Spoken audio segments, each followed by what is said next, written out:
Bonjour und guten Tag, willkommen et bienvenue à la conférence Les Allemands dans le Médoc, qui se tient le 2 février 2021 en ligne.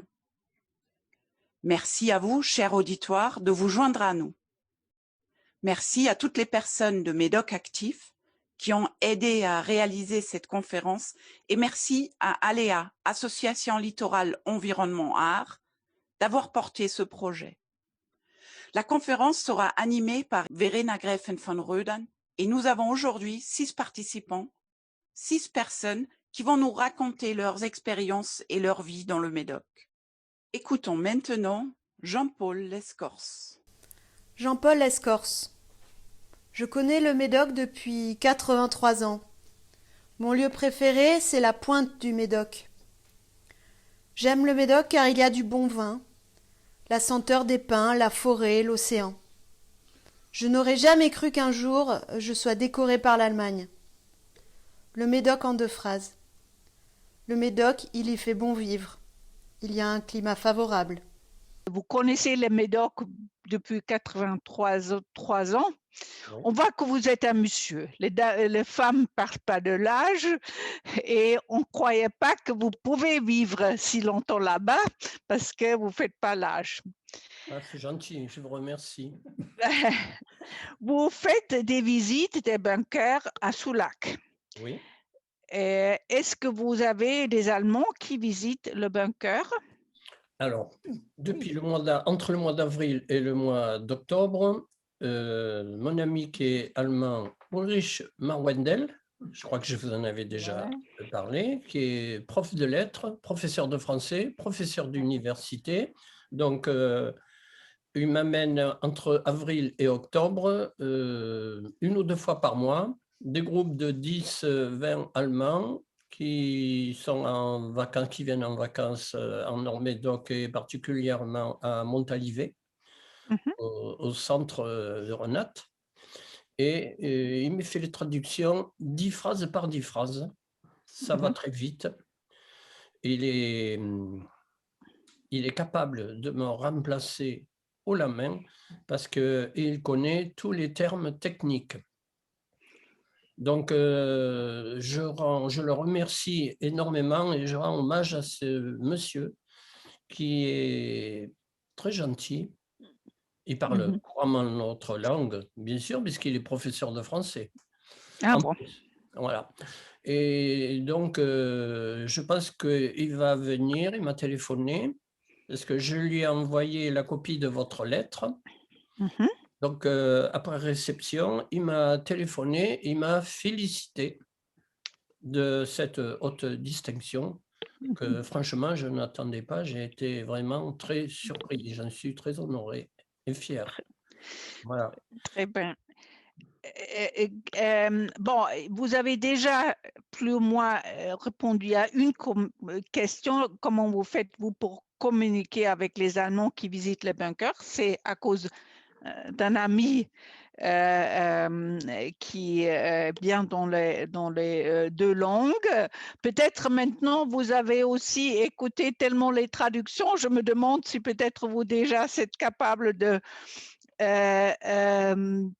plus ou moins comprendre, mais je me demande quelles sont vos expériences avec les visiteurs d'Allemagne.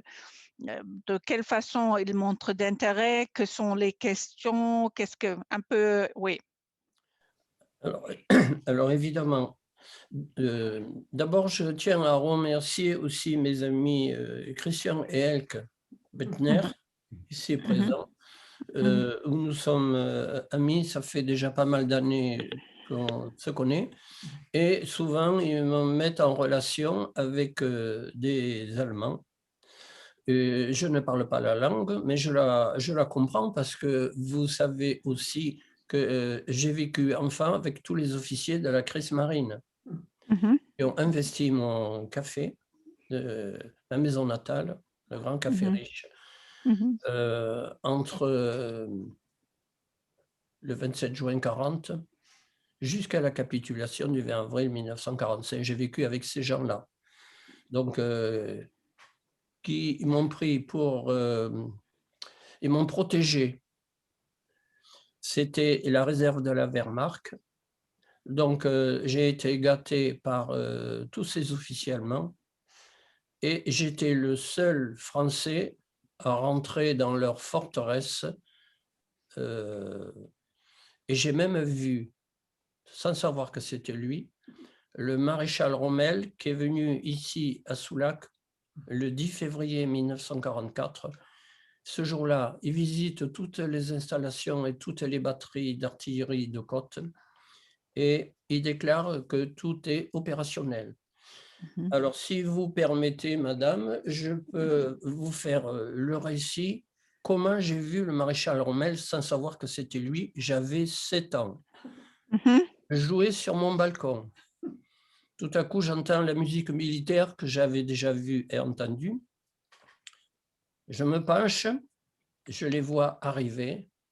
Il y avait un peloton de 12 hommes casqués, armés, qui marchaient au pas de loi. J'ai encore le bruit des bottes dans la tête.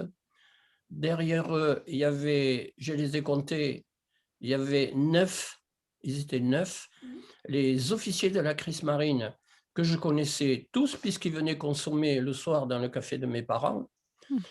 Donc un que je n'avais jamais vu, il était habillé différemment, la casquette n'était pas pareille, il avait un grand manteau noir avec une ceinture et il avait une écharpe blanche et il avait un morceau de bois dans la main.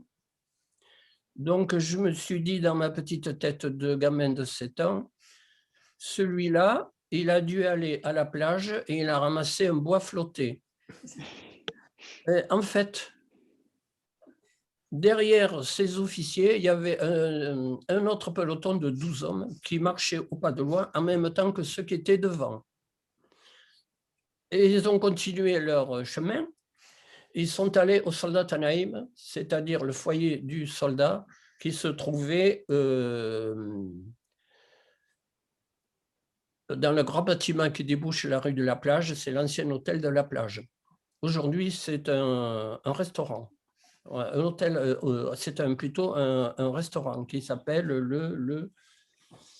Alain, il va m'aider. Non, ça m'échappe. Ah oui. Bon, ça fait rien, c'est un détail. Tu habites plus près que moi. Hein. Ça va me revenir. Oui. Donc, là, ils sont allés prendre l'apéritif, ils ont déjeuné et le soir, de mon balcon, j'ai assisté à un feu d'artifice en l'honneur du maréchal Rommel qui visitait toutes les installations du Nord-Médoc, parce qu'il n'y avait pas que la batterie d'artillerie des Aros, il y en avait 3 autres en suivant, qui permettaient de faire des croisements de tir avec Royan et Charente-Maritime pour neutraliser l'entrée de l'estuaire. Voilà. Donc, il y avait plusieurs calibres. Si vous voulez, je peux vous en faire le détail. Vous le voulez? Oui, bon, d'une part, je voulais juste, il y avait une question que vous avez déjà répondu la première fois, la première rencontre avec un Allemand, c'était vraiment comme enfant, tout petit. Oui, et en fait, j'étais déjà, si vous permettez, je m'excuse parce que je vous ai coupé la parole, j'étais déjà un jeune collabo sans le savoir. Oui, d'accord. Oui, bon, mais je ne voulais pas vraiment couper, mais peut-être, bon, vous avez dit, oui, on espère bientôt, dans une cérémonie, on va vous donner la médaille de mérite de la République fédérale d'Allemagne, Légion d'honneur. Bon, comme j'ai dit, on voulait le vraiment faire dans une façon digne, c'est pour ça qu'on n'a pas encore fait à cause de la situation sanitaire, mais j'espère que ça va changer. Je crois qu'il faut probablement encore attendre au moins 2 mois. Bon, mais ça prouve que votre travail de mémoire est donc reconnu par les Allemands. Et la question est aussi par les Médocains français. Et dans quelle façon, pourquoi? Peut-être vous pouvez parler un peu de cela. Alors, D'abord, lorsque je fais des visites, que ce soit des Allemands ou des Français, d'abord, ils me demandent ce que je faisais avant d'être guide touristique. Et il m'a posé surtout une autre question qui revient en permanence. Quelle idée vous avez eue? Pourquoi vous avez désensablé la forteresse puisque j'en ai vidé, désensablé, trié 26 qui sont 26. visitables sur 200 qui restent. Voilà. J'ai fait le calcul, j'ai déplacé plus de 1500 mètres cubes de gravats en tri sélectif. Voilà, c'est vrai que j'ai, sans m'en apercevoir, depuis 21 ans, j'ai fait un travail titanesque. Alors, il y a plusieurs paramètres. Pourquoi j'ai fait ça? Mon papa a été réquisitionné STO, Service du travail obligatoire, quand il tenait le Grand Café Riche. Donc, pendant plus d'1 an, il a été réquisitionné par l'organisation Todd pour construire les bunkers, avec 2 000 à 3 000 Médocains, dont beaucoup de Soulaquais, de Verdonnet, et de la pointe du Médoc et du Grand Sud-Ouest. Voilà, ce sont des gens qui ont souffert. Donc, je suis là pour rendre non seulement hommage à mon papa, mais aussi à tous ces hommes. Et je fais un double devoir de mémoire pour les 1200 morts qu'il y a eu, qu'on aurait pu éviter. Si vous voulez, je vous expliquerai pourquoi.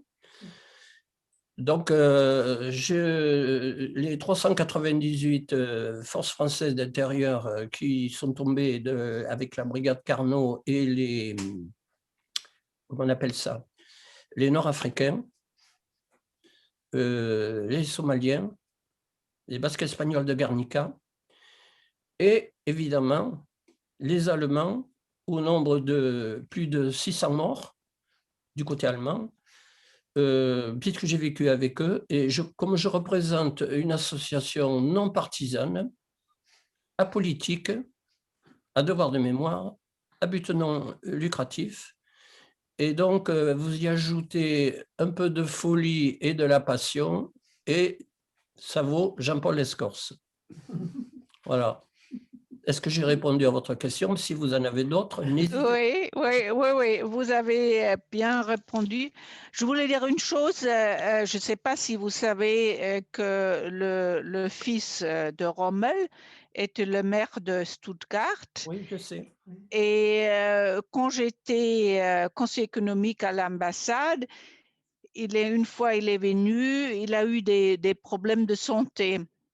Et c'était dans les années 80, je crois en 95.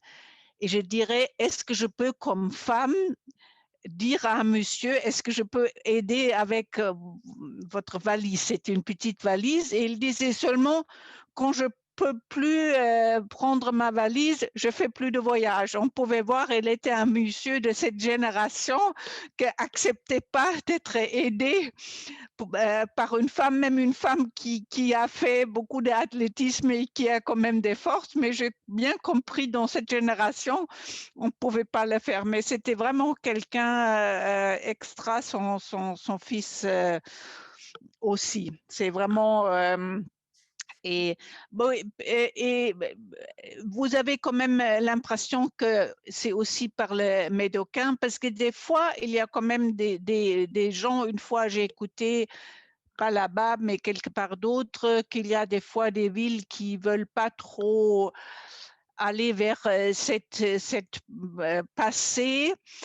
Moi, par exemple, j'étais aussi par hasard, j'ai appris qu'il y a un oncle qui est mort dans l'hôpital militaire à Bordeaux, déjà en 40, et je crois vraiment je crois, maintenant je dirais presque entre guillemets malheureusement, il faut parler du passé pour que les jeunes vraiment savent que c'est pas, qu'on croit pas, bon, on a eu tellement une temps sans guerre, ça va rester toujours comme ça. Et je crois que c'est pour ça, c'est important de vraiment impliquer aussi la jeune génération pour qu'ils puissent comprendre qu'il faut toujours travailler pour la paix dans le monde.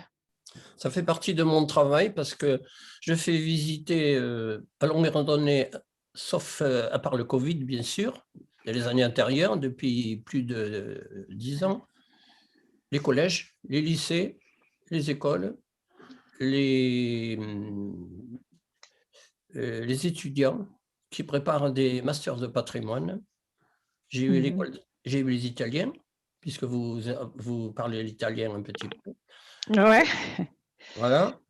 Mon fils, il a fait l'école d'Italie aussi à Bordeaux. Il parle couramment l'italien, puisque, oui, lui, il est passionné des vieilles pierres et de l'Italie.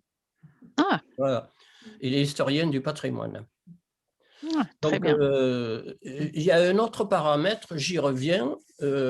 Pourquoi j'ai des ensablés aussi?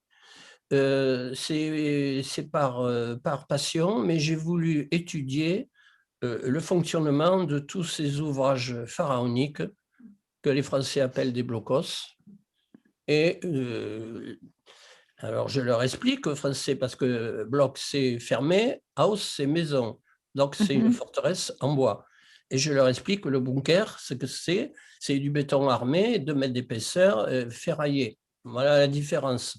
Parce que ça, c'est une question que tous les visiteurs me posent. Voilà. Et je voulais revenir au maréchal Rommel, puisque en tant que collectionneur, j'étudie toujours le fonctionnement de tous ces bunkers, puisque je suis bunker archéo amateur. Donc, aux éditions Emdal, c'est ma Bible. Voilà, j'en ai ouvert un. Il y avait une double page avec plein de photos du maréchal Rommel en visite aux Arros, donc avec tous les officiers que j'ai connus. Et donc, son bout de bois flottait en question. C'est là où j'ai vu que c'était son bâton de maréchal. Voilà la confusion. Et c'est ça que je presque, quand je écoutais Patton, je dis ça pourrait être, oui, le bâton de Marshall. Oui, d'accord. Bon, mais je n'étais pas sûre, mais c'est ça que je crus. Peut-être c'est une bonne façon de finir avec vous. J'espère qu'un jour vous pouvez me raconter plus qu'aujourd'hui. Oui, j'aimerais bien remercier tout le monde d'avoir participé, d'avoir partagé vos expériences avec le groupe. Et en fait, pour moi, ayant travaillé avec vous, je me suis rendu compte au fur et à mesure qu'en fait, ce qu'on crée ici, c'est des liens entre vous, les Médocains français et allemands qui habitent dans le Médoc. Et donc, j'espère qu'une fois la crise sanitaire derrière nous, on pourra se donner rendez-vous, nous les participants, et voilà, boire un verre de vin ensemble, manger un petit quelque chose ensemble, peut-être un apéro dînatoire, et continuer à tisser ces liens entre nous pour vivre l'amitié franco-allemande ici dans le Médoc. Vous êtes des personnes qui ont tous leur histoire du franco-allemand à raconter, et voilà, j'aimerais bien discuter avec vous de ce qui est l'amitié franco-allemande. Je dis seulement vive l'amitié franco-allemande. Oui. Merci à tout le monde.